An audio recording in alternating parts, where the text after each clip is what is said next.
In questi giorni ho avuto l'occasione di incontrare più volte Aline, la mamma di Tidiane, insieme alle sue figlie, le sorelle del ragazzo. Abbiamo condiviso il percorso che potrebbe portare a far sì che i resti del ragazzo possano essere accolti nel cimitero della nostra comunità. Riposerà nel cimitero di Ponzano Veneto Cheikh Tidiane Bans, il diciottenne del Burkina Faso investito lungo la Ponte Bana.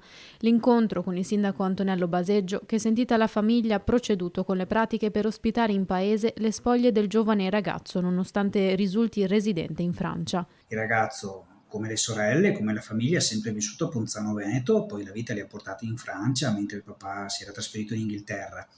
E quello che è successo è una cosa drammatica che ha sconvolto anche la nostra comunità.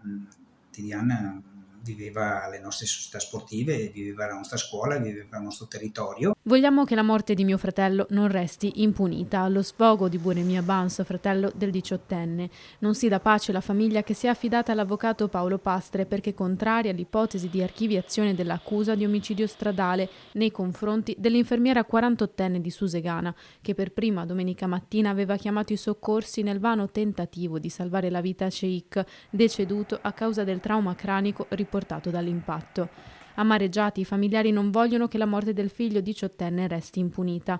Intanto hanno chiesto un aiuto economico al comune per poter celebrare il funerale che ancora non è stato fissato, aiuto che il sindaco ha esteso ai cittadini. La mamma mi ha chiesto di poter rendere pubblica un avviso, che è quello di poter raccogliere dei fondi ed aiutare la famiglia per poter organizzare anche il rito funebre. È in questo che si vede poi una comunità se è davvero solidale con chi ha necessità, ma soprattutto con una famiglia che è sempre stata ben voluta e che ha partecipato alla vita sociale del nostro territorio.